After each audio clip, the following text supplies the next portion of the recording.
नमस्कार दोस्तों। जैसा कि मैंने कल कहा था कि एक वीडियो मैं लेके आऊँगा जिसमें आईएनओ को किस तरह से वेरिफिकेशन करना है उसके बारे में हम बात करेंगे। तो वैसे तो आप सभी लोग बहुत एक्सपीरियंस्ड हो और आप लोगों को पता है क्या करना है, पर चलो कुछ साथी नए हो सकते हैं जो थोड़ा सा ये फाइनेंशियल मैटर है, तो थोड़ा सा काम करने में घबराहट होती है, सभी को होती है और होनी भी चाहिए। क्योंकि थोड़ा सा अगर घबराहट का एलिमेंट नहीं रखेंगे तो हम कुछ भी गलत सलत कर सकते हैं और गलत तरीके से केस किए गए आगे जाके नेक्स्ट लेवल पे कैंसिल होंगे और हो सकता है कि उस टाइम तक बच्चे के पास टाइम ही ना बचे कि वो अपने केसेस को दोबारा से ठीक कर सके।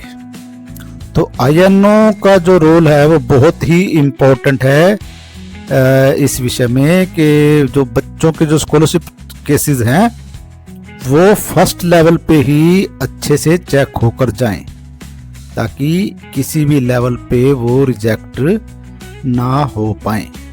चलो फिर भी कोई ना कोई गलती रह सकती है, कोई गलती इस तरह की, पर वो गलतियां ना हो कि जो हमें कहें कि मेरे को तो पता नहीं था। तो पता नहीं था के लिए इस वीडियो को जरूर देखें। और ये भी मैं नहीं कहूँगा कि इस वीडियो से सारे सवालों के जवाब मिल जाएंगे।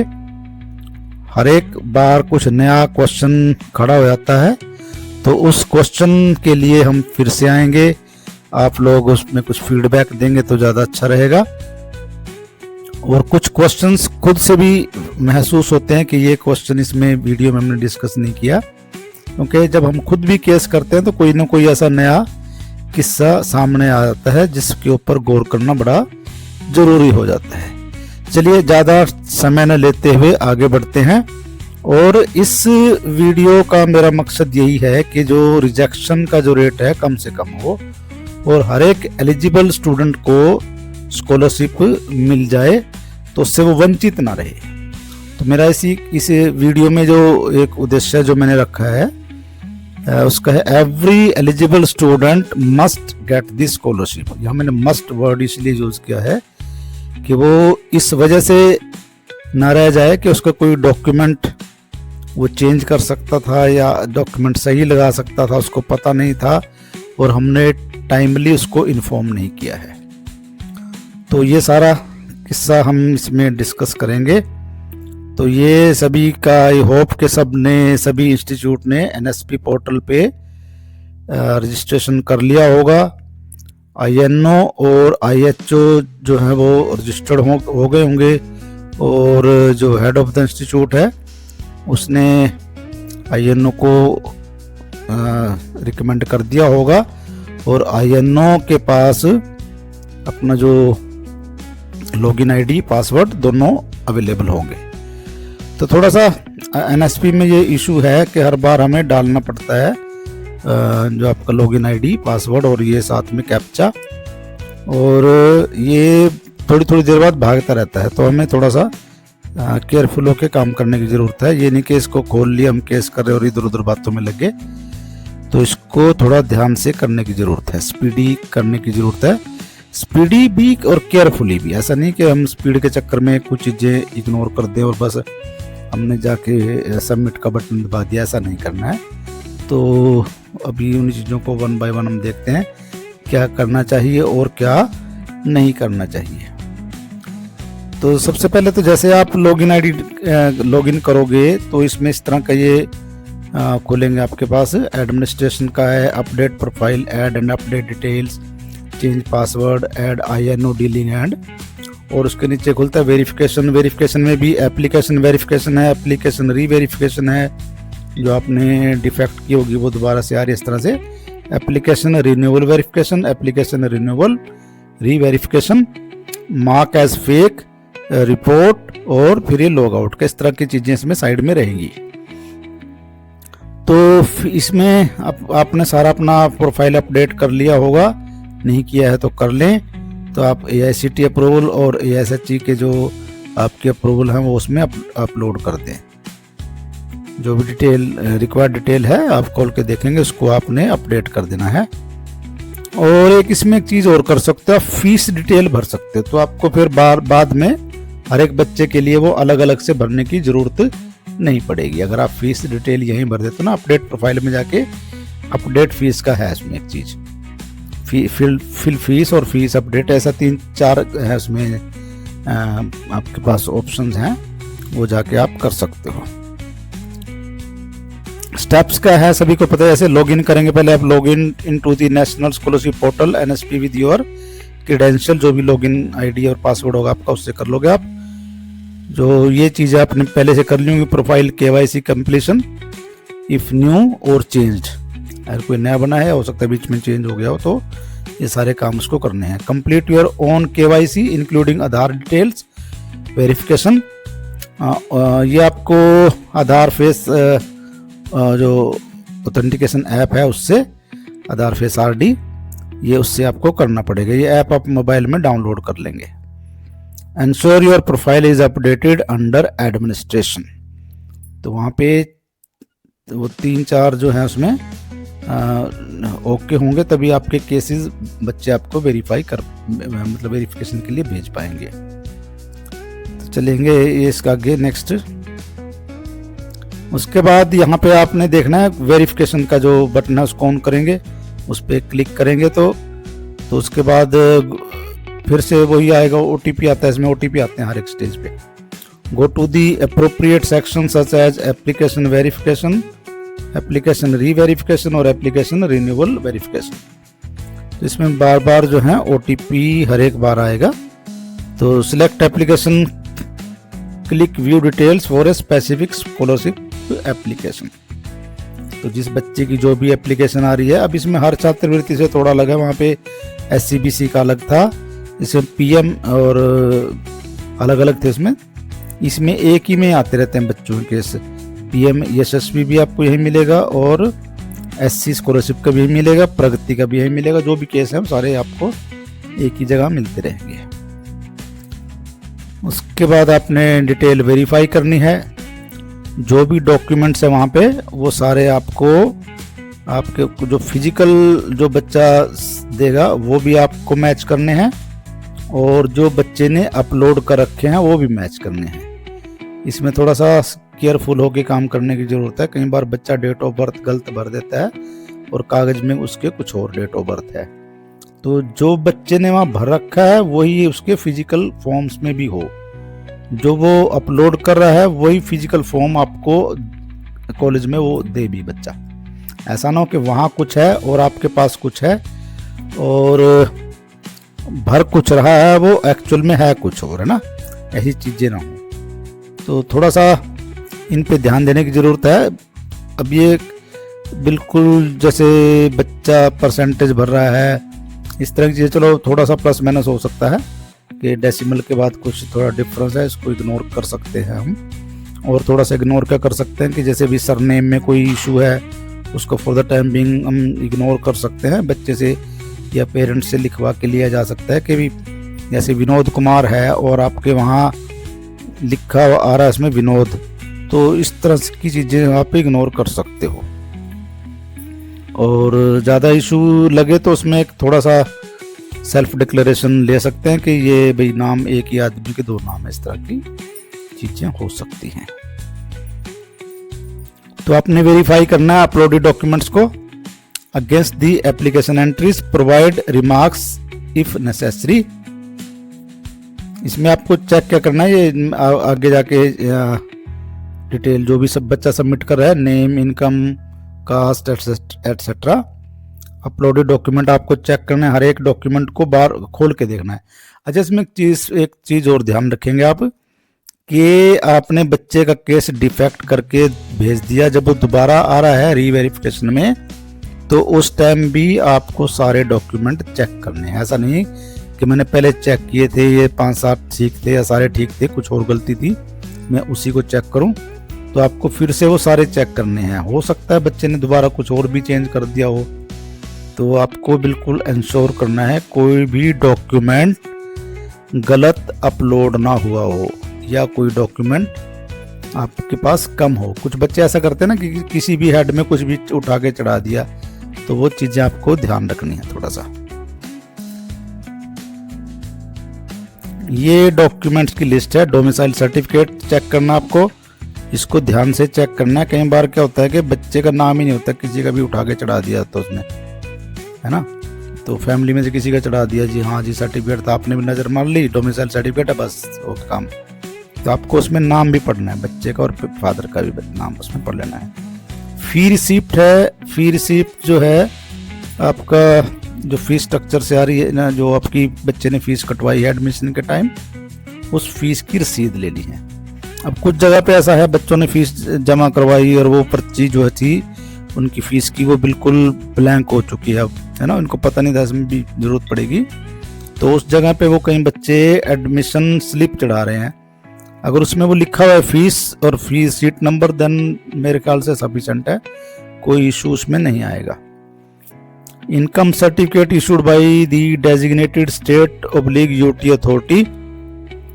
तो इसमें आपने ध्यान रखना है कि जो एडमिशन ईयर है उसका सर्टिफिकेट हो, जैसे 25-26 में आ रहे हैं बच्चे तो 25-26 का इनकम सर्टिफिकेट हो। और ये सभी को पता है कि इनकम सर्टिफिकेट, इनकम की जो लिमिट है वो 2.5 लाख है, तो 2.5 लाख तक का इनकम सर्टिफिकेट हो और वो भी स्पेशली फादर के नाम का हो, इसमें थोड़ा ध्यान रखने की ज़रूरत है। और फैमिली इनकम है ये, फादर के नाम का इनकम सर्टिफिकेट हो। यहाँ पे मैं 2-3 चीज़ें आपको क्लियर करना चाहूँगा। एक तो यही कि इनकम सर्टिफिकेट फादर के नाम का हो, और दूसरा अगर फादर के नाम का नहीं है, मदर के नाम का है, तो उसके 2 केस हो सकते हैं, या तो डिवोर्स का केस हो सकता है या फादर की डेथ हो चुकी हो। तो दोनों केसेस में आपको अप्रोप्रिएट डॉक्यूमेंट लेने हैं, फादर डेथ सर्टिफिकेट भी लेना है, या डिवोर्स का केस है तो कोई ऐसा जजमेंट हो रही हो तो वो आपको उसमें लगवाना है।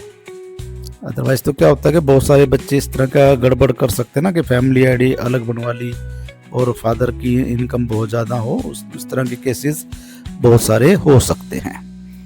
एक केस इनकम सर्टिफिकेट से रिलेटेड क्या है कि अब जो इनकम सर्टिफिकेट मिल रहे हैं वो रेंज के मिल रहे हैं, 140 से लेके 2 लाख तक का, इस तरह का 80 से 140 का, इस तरह के मिल रहे हैं।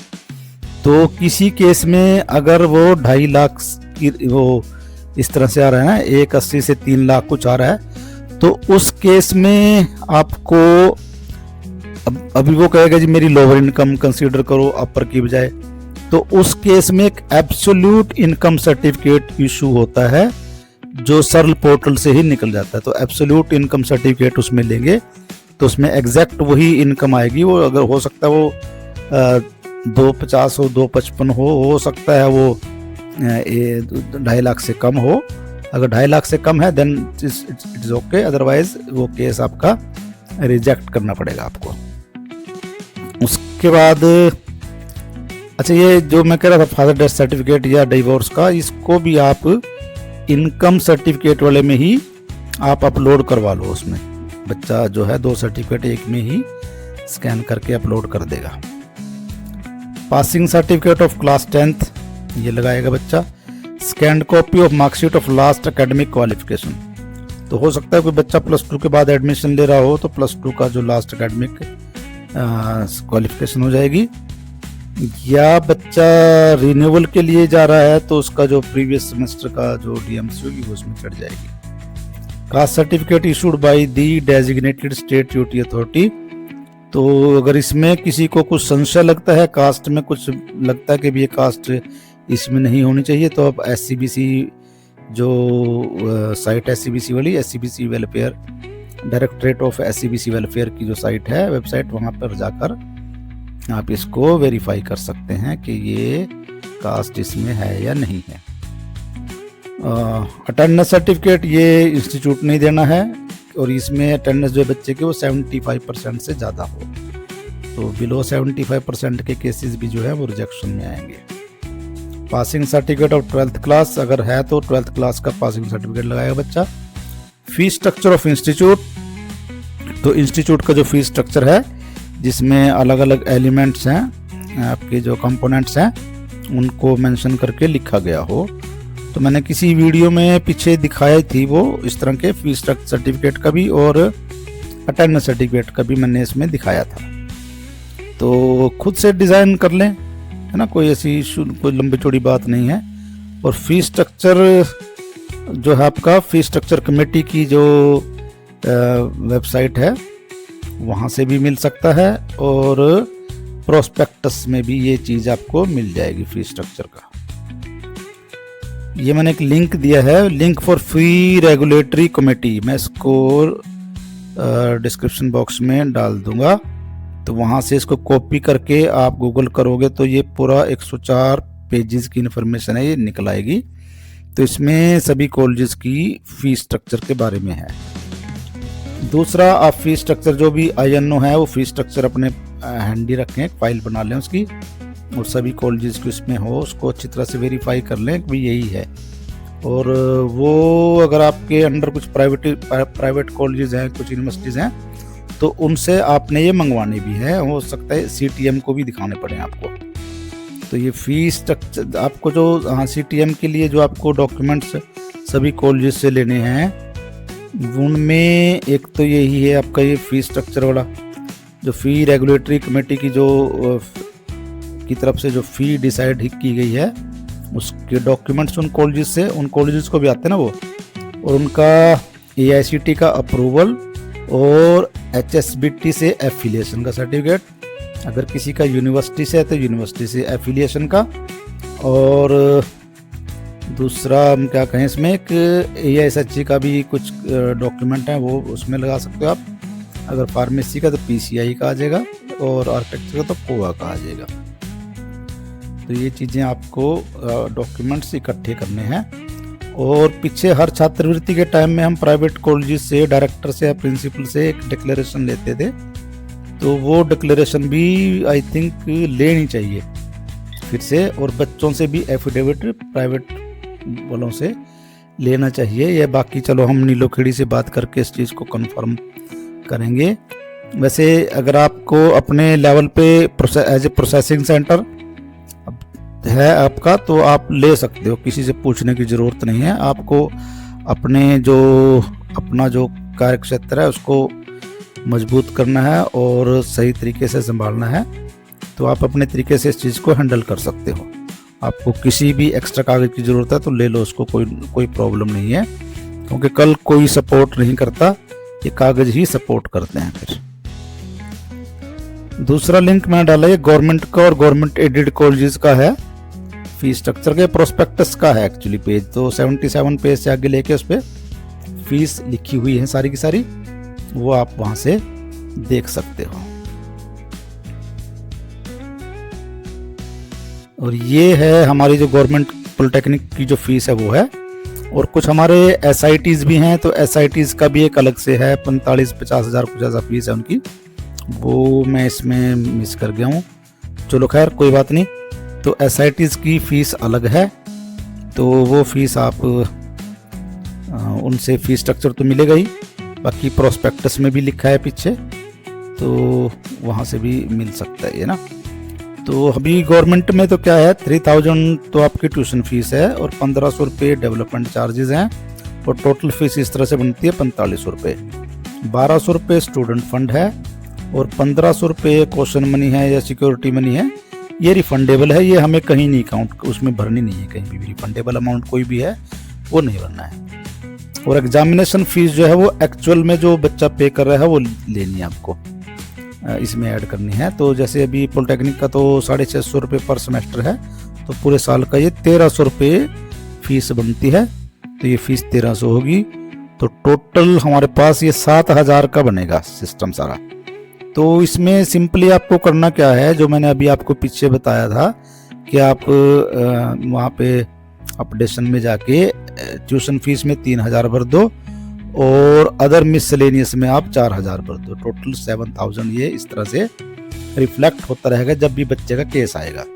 और यहाँ पे आपको एक थोड़ा सा केयरफुल क्या रहना है, कुछ बच्चे आपके ट्यूशन फी वेवर वाले हो सकते हैं जिनकी 3000 फीस नहीं लगी होगी, तो उस केस में आपको 3000 में 0 भरना है, और लड़कियों के केस में भी आपको 3000 में 0 भरना है। तो जब आप वहाँ फीस ऐड करोगे तो उसमें लड़कियों के लिए तो है ये कि आप वहाँ 3000 की बजाय 0 भर दो, पर ट्यूशन फी वेवर के बारे में वहाँ नहीं है। जब भी आप कोई ट्यूशन फी वेवर का केस वेरीफाई करने जाते हो तब आपको इस 3000 को 0 कर देना है।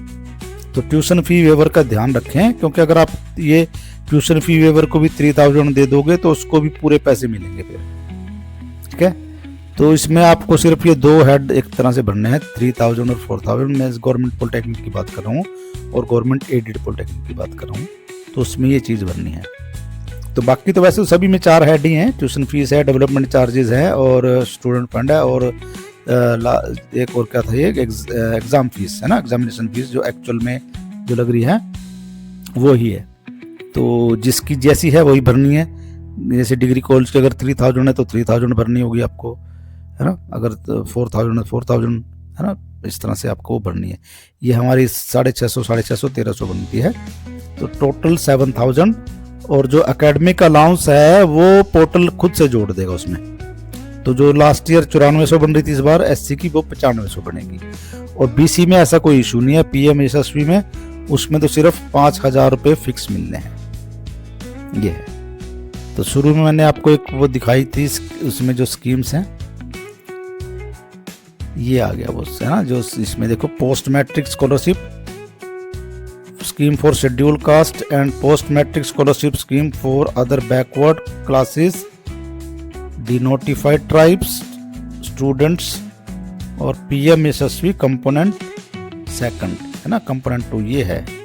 और मैं आपको जो कह रहा था कास्ट के बारे में, अगर आपको कुछ इशू आता है तो आप इसी साइट पे जाकर ये कास्ट के बारे में देख सकते हो। तो इसमें कास्ट के बारे में लिखा हुआ रिजर्वेशन इन हरियाणा, और ये इन्फॉर्मेशन के नीचे आ रहा आपको नज़र, शेड्यूल कास्ट, इसके आगे खोलोगे तो उसकी सारी कास्टें आ जाएंगी।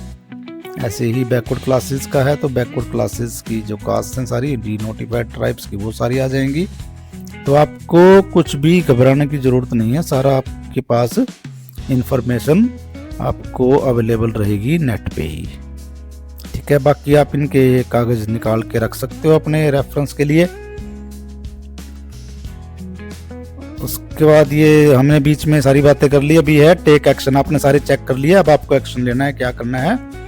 Verify if everything is correct, select verify to send it to the district nodal officer level 2। Defect if there are discrepancies, तब आपको डिफेक्ट सेलेक्ट करना है और एप्लीकेशन बच्चे के पास चली जाएगी और बच्चा उसमें जो नेसेसरी जो करेक्शंस है वो कर लेगा। तो इसमें थोड़ा सा तो पेन लेना पड़ेगा कि इन बच्चों को आप साथ साथ फ़ोन करिए और उनको बताइए बेटा ये चीज़ है, इसको आप ठीक कर ले। तो आप भी ऐसा ना हो कि आप भेज के और आराम से बैठे रहें कि बच्चा कर लेगा अपने आप। तो थोड़ा सा इसमें ध्यान रखें। तो लास्ट में अभी टाइम जैसे करें 28 फरवरी लास्ट डेट है, तो 28 फरवरी आते पता नहीं चलेगा अभी।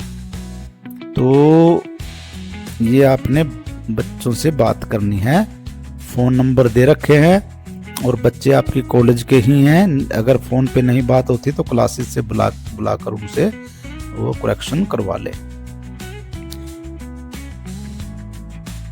और इसमें कंसेंट है, mark the declaration check box और देन सबमिट, अगर सब कुछ ठीक है तो। ठीक में आपको क्या ठीक चेक करना है, फिजिकली जो पेपर दिए हैं वो और जो अपलोडेड है वो दोनों सेम होने चाहिए, और जो भी उसने एंट्री की है वो सारी की सारी सही होनी चाहिए। और एक चीज़ हो रहा है जो एडिशनल, अभी मैंने भी 3 फॉर्म ही किए हैं, 2 पीएम यशस्वी के और एक एससी का। तो उसमें मेरे को जो मैं फील कर रहा हूँ उसमें जो बच्चों से एडिशनल डॉक्यूमेंट हो लेने चाहिए। आधार कार्ड उसमें कहीं अपलोड नहीं हो रहा है, बस वो नंबर भरा हुआ है। तो उसकी वेरिफिकेशन के लिए हमें आधार कार्ड और फैमिली आईडी ले लेनी चाहिए।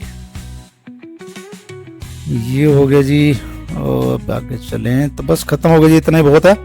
और मैंने कल जो आपको लाइव में कल आपके सामने आया था, तो